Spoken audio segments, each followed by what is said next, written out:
Does my breath smell bad? Yes, awful. Oh, I'll have to get a mint later. Oh, okay. The red light's on. Oh. Hello, I'm Sarah. And I'm Chris. In today's stories, unicorn recall as factory accidentally dispatches shipment of horses. Scientists invent a new colour called splorkel. And in a new study, 59% of doctors actually admit that they're not all that afraid of apples. But first, welcome to JRev. I thought that went quite well. Well, none of this is in the note. Are you sure? Yeah, I'm not. You missed the briefing. This isn't all. Well, welcome to the JRev news set. We're thrilled to have you with us. It's good to have you here. Yes, actually, this is our first day. I'm sure you don't realise that because we're so well rehearsed. We are absolute professionals. I am wearing a tie. It's very lovely. I messed it up. I have to get wardrobe to help me out. We don't have a wardrobe department. There's a wardrobe literally over there. Yeah, but it's an inanimate object. This isn't Beauty and the Beast. It doesn't come to life. Okay. I need to rethink this strategy. Yes. Right. So here on the JRev news set, it's pretty much like JRev, but it's the news. Oh, I hate the news. No, it's not like the news. It's complete utter nonsense most of the time. Oh, like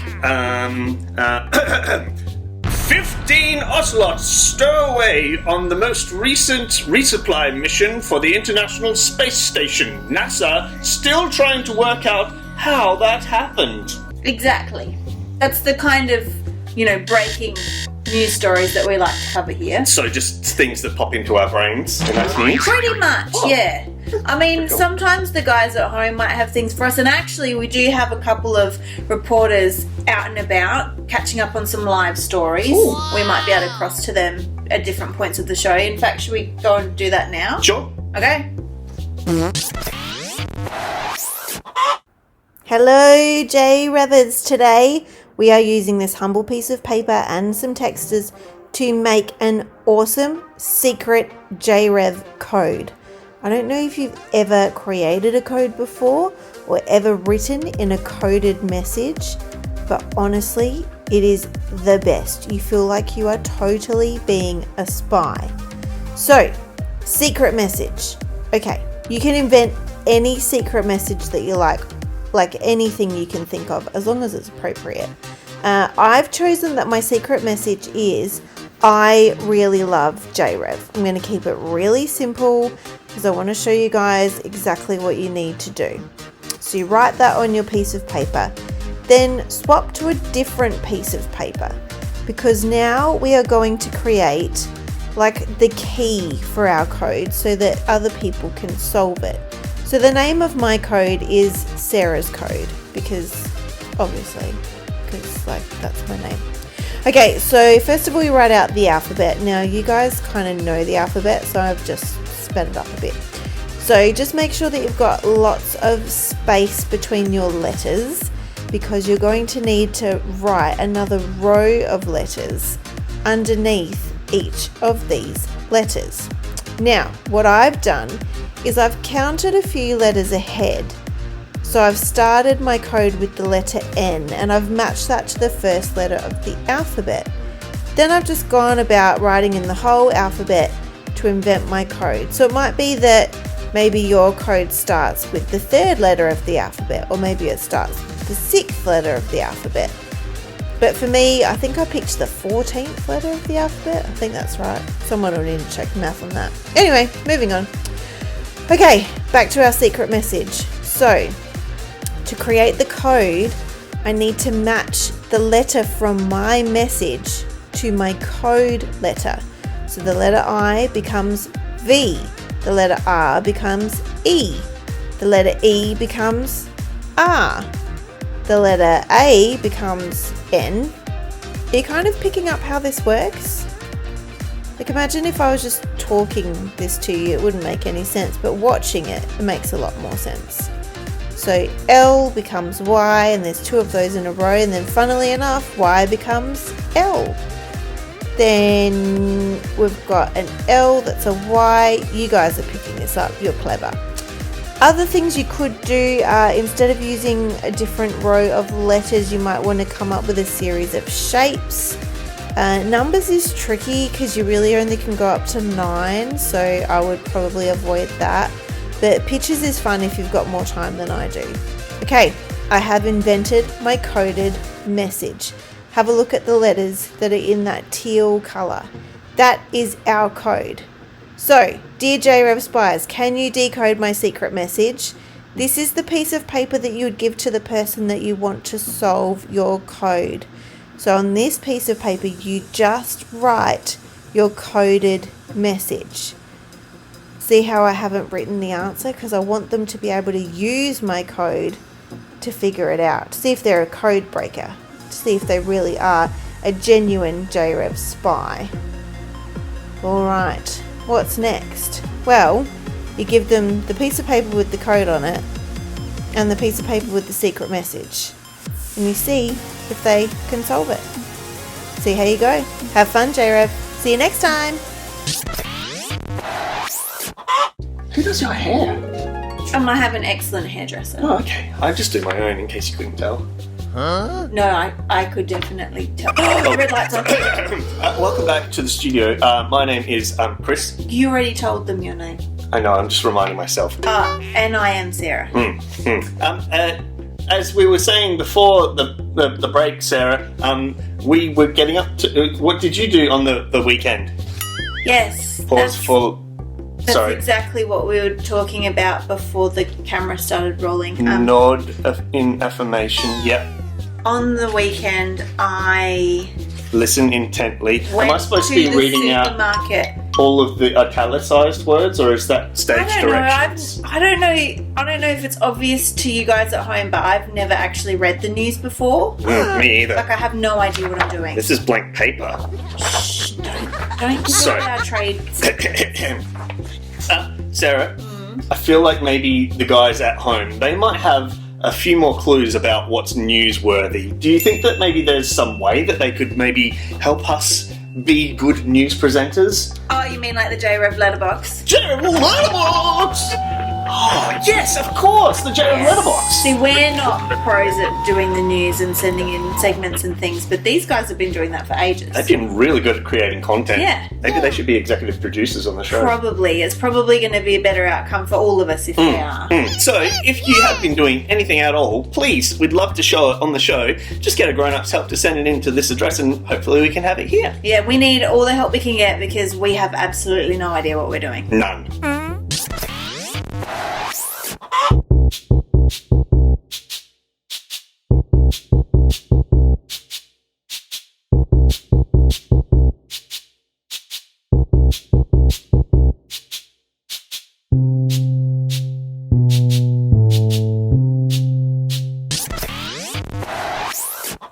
Hello listeners and welcome to episode 692 of my podcast, Chris Talks Way Too Much. Each episode is a pre-chewed serving of deep, analytical thought for those with the shortest of attention spans. What was I saying? I am your host, Chris. On today's show we have a last-minute guest replacement after Will Ferrell, who we had booked months in advance, ate a bad hot dog and is firmly ensconced in his toilet. So thank you for joining us at such short notice, Mr. Shu. Welcome to the show, Shu. Can I call you Shu? So, Shu, tell me a little bit about your journey and how you got here.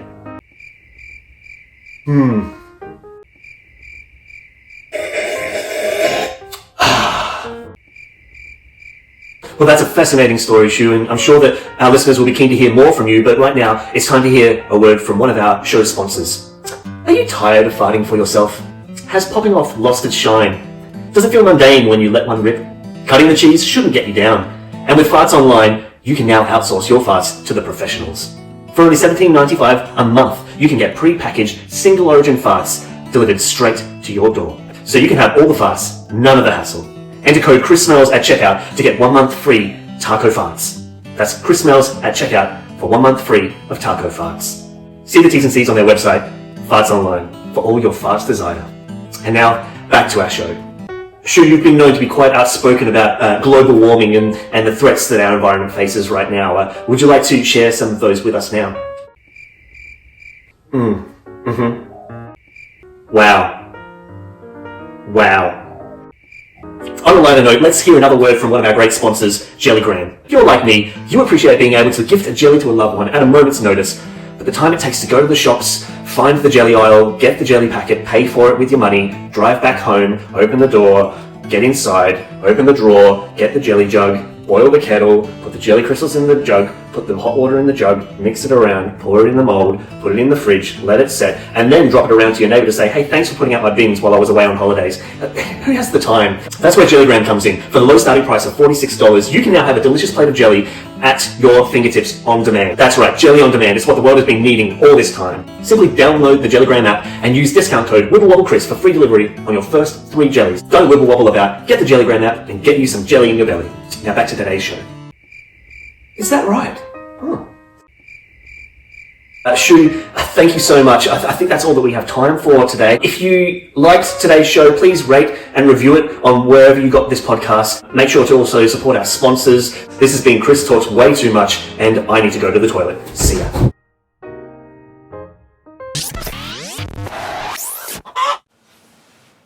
What's your favourite story? I love stories about good guys versus bad guys. I love the idea that the good guys are always trying to defeat the bad guys so that the world can be filled with good again. And I really love the stories where the bad guys turn into being the good guys. So today I'm going to tell you one of my favourite bad guy to good guy stories. Saul to Paul. See, back around the time that Jesus was here on earth, the church was just kind of getting started because Christians, or mini Christs, were trying to tell everybody about how good Jesus' love was. And some people did not like that. And Saul was one of those people. In fact, he hated the church so much and the people who made up the church that he tried really hard to get rid of them. Get rid of them. Saul was a bad guy. One day Saul was walking down a road towards a town called Damascus, and this bright light kind of overwhelmed him, and he heard a voice asking him why he was trying to hurt God and his people. And this light was so bright that immediately Saul was blind. See, in this moment, God had intervened, and he'd met Saul where he was and challenged him about his bad behaviour. Saul ended up continuing on to this town, and he met a man who did know God, and this man prayed for Saul, and scales fell from his eyes, and all of a sudden he could see. When Saul met God and his big power and his big love for him, he was never, ever the same in a really good way. In such a good way, in fact, that he even changed his name from Saul to Paul. And so from that moment, literally for the rest of his life, Paul dedicated himself to trying to tell as many people as he could about God's love. His life had literally turned around 180 degrees. So that's Saul, Paul's before and after story. I wonder what your story is. I'd like to tell you a little bit about my story, if that's okay. See, ever since I was a kid, I've always known who God was, and that's pretty lucky actually. I'm a bit privileged. But can I tell you, things haven't always been easy. I used to have a really hard time with being worried, a fair bit. Sometimes it would even interrupt my sleeping and my thinking. So one day, I kind of had enough of my broken thinking, and I asked Jesus to help me, to renew my mind. And he did. And he also helped me talk to professionals who helped me learn some different skills and strategies so that I can practice better thinking habits. But I have no doubt that on the day that I asked him, God completely changed the way that I think by default. And my brain has never been the same in a really good way. I wonder what your story is. I wonder what God's done in your life. I wonder what life was like before you knew lots about him and what it's like now. Or I wonder what your life is like now and what you wish that it could be like. The thing about your story is there's only one you. You're the only person who has your story. And it's important to think about what your story is because the world needs to know about your story. It doesn't matter if you don't even know who Jesus is for yourself yet or whether you've been following him forever. Everyone has a story to tell. And if you have known Jesus for a while, there's stuff that's unique about your story that's different to everybody else that's ever existed ever. And who knows, maybe God might use your story to help others to be able to meet him too. So if you don't remember anything else from today, I want you to remember this. God can use our story to help others to meet him. So let's pray and thank God for the way that he can change our story. God, we thank you for the way that you turn up in our lives and that you can change our story from someone who maybe was a bit anxious and scared or really angry all the time to being someone who looks a lot like Jesus. So today we invite you to come and change our story so that we look and sound like Jesus. Amen.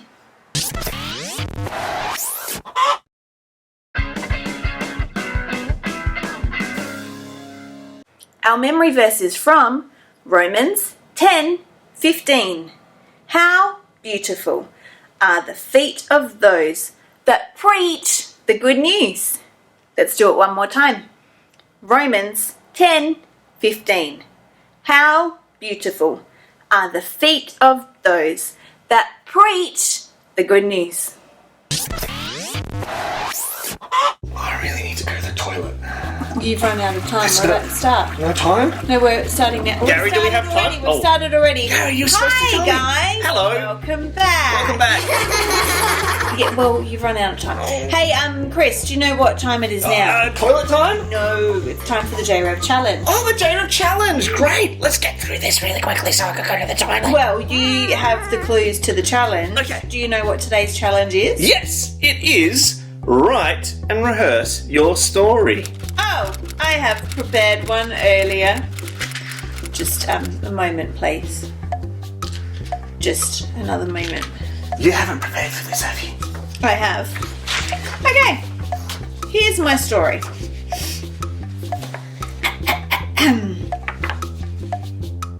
This story is a story called A Day in the Life of Sarah. First of all, I woke up. No. That's not the kind of story we want you to write. Ah, We've been learning about evangelism and telling others the good news about Jesus. oh, that makes way more sense than me doing some kind of a weird recount of my day. Yeah, exactly. I mean, in as much as I would love to hear that story, maybe later on, what I want you to do, JRev, is to think about how did you get to meet Jesus? Ah. So maybe the first time you met Jesus, maybe you met Jesus through friends inviting you to church, or maybe you grew up in a family that they go to church, or you pray together or read the Bible, something along those lines. Maybe you heard about Jesus for the first time watching JRev. That is a very real possibility. So however you met Jesus, however you started your journey being a Christian, write it down. Put it in some little dot points and rehearse it so you can share how you got to know Jesus and how he became your best friend. Yeah, cool. Did you want to have a go at doing that now? I've got a bit of stage fright. I think I need to go and rehearse my lines over there. Okay. So I'll get back to that another time. I actually still really need to. Yeah. So JRev, do that thing, and then I'm going to go and rehearse my lines. We'll see you next time for the JRev News. Bye. Who's got the keys to the toilet?